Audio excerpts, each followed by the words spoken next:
नमस्कार, मैं स्वाति और आप देख रहे हैं विंध्या टाइम्स। रीवा में आज कांग्रेस जिला कमेटी की ओर से सरकार के खिलाफ धरना प्रदर्शन किया गया है।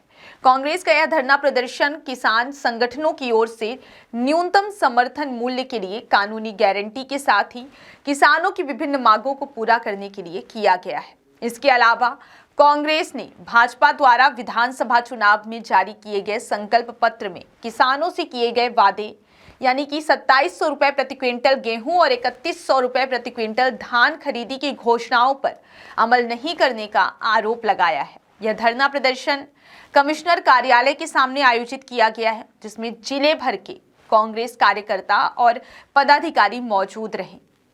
वहीं सिमरिया विधायक अभय मिश्रा ने सरकार पर जमकर निशाना साधा है और कहा कि भारत की अर्थव्यवस्था कृषि पर आधारित है और यह हमारा दुर्भाग्य है कि उन्हीं किसानों के साथ ठगी की जा रही है। उन्हीं से किए गए वादों को सरकार के द्वारा पूरा नहीं किया जा रहा है। आयोजित किया गया है लोकसभा चुनाव के ठीक पहले विधानसभा के परिणाम पक्ष में नहीं रहे। कैसी स्थिति देखते हैं और जो थीम है पूरा किसानों को लेकर जो बीजेपी की नीतियां हैं उनको लेकर ये धरना। हम लोग किसानों के समर्थन में हैं। हमारी कांग्रेस पार्टी का निर्णय है कि दिल्ली में जो किसान बैठे हुए हैं, पूरे देश के जो किसान परेशान हैं, उनको ताकत देने के लिए उनके समर्थन में पूरी कांग्रेस पार्टी खड़ी है। और कांग्रेस पार्टी के दिशा निर्देश के अनुरूप हम अपने जिला अध्यक्ष के नेतृत्व में हम लोगों ने कमिश्नर को ज्ञापन देने के लिए हम सब यहाँ एकत्रित हुए हैं। हमारे सभी कांग्रेस के पदाधिकारी हैं, हमारे कार्यकर्ता हैं, हमारे पूर्व विधायक हैं, हमारे पूर्व विधायक प्रत्याशी हैं।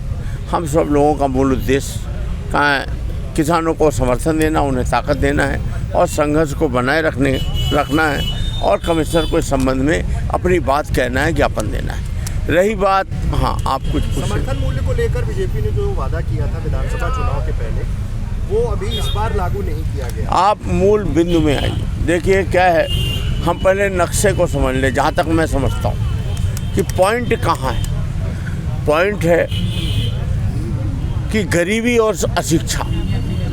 संगठन का मैकियावेली ने लिखा है, संगठन का मूल मंत्र है भय। वो समाज, वो लोग तेजी से एकत्रित किए जा सकते हैं जो डरे होते हैं। और डरा कौन होता है? जो गरीब और कमज़ोर होता है। गरीब और कमज़ोर कौन होता है? जो अशिक्षित और फाइनेंशियली कमज़ोर होता है। भारतीय जनता पार्टी ने सुनियोजित तरीके से इस देश की 70% गांवों में रहने वाली आबादी जो मूल रूप से किसान है, उसका कमर तोड़ के रखी हुई है। उसको आगे पनपने नहीं दे रही है। उसको अशिक्षित, आज भी वो साक्षर होना अलग बात है, शिक्षित होना अलग बात है, ग्रेजुएट होना अलग बात है।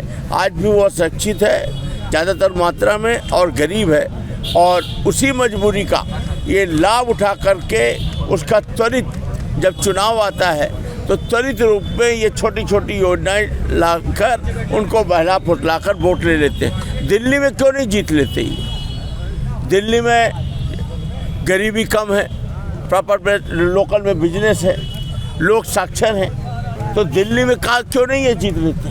वहीं पर है। पर बाकी जगह मध्य प्रदेश वगैरह को इन्होंने सुनियोजित रूप से कमज़ोर कर रखा है। दूसरी बात, आप मुख्य बिंदु में आइए।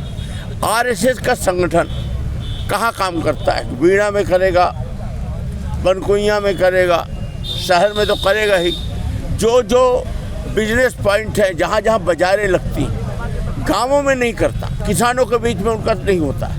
ये मूल रूप से ये किसानों में इनकी सोच ही नहीं है। ये व्यापारी और उस टाइप के लोगों को एकत्रित करके एक संगठन बनाते हैं और 30% लोगों में से और 70% लोगों के यहाँ जो हमारे अत्याचार किए हैं उनको गद्दी सौंपी जाती है, उनका निर्वाचन नहीं होता। फिर उन्हीं के जो अनुषंगिक संगठनें हैं उनमें एक भारतीय जनता पार्टी, वो चुनाव उनकी जब मूल मंशा नहीं है, वो चुनाव क्यों कराएंगे?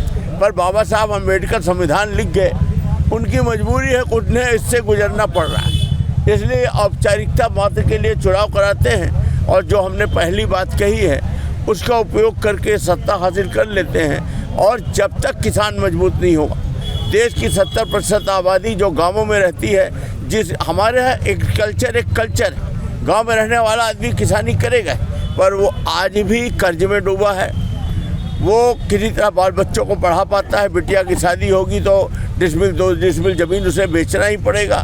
किसान एकदम परेशान है। हमारे यहाँ जो जैसे मध्य प्रदेश में ले लीजिए, 1-2 ज़िले ऐसे हैं जहाँ का किसान नेचुरल रूप से संपन्न है, जहाँ गुड़ की खेती होती है, जय रतलाम। आप हरियाणा के किसान देख लीजिए, जो संपन्न है वो संघर्ष कर रहे हैं। उनको ये अपनी योजनाओं से बहला नहीं पा रहे हैं, उनको ये बेवकूफ़ नहीं बना पा रहे। लेकिन हमारे मध्य प्रदेश का 80% गाँव एकदम मजबूर हालत में है और उनके ऊपर इनका अत्याचार जारी है।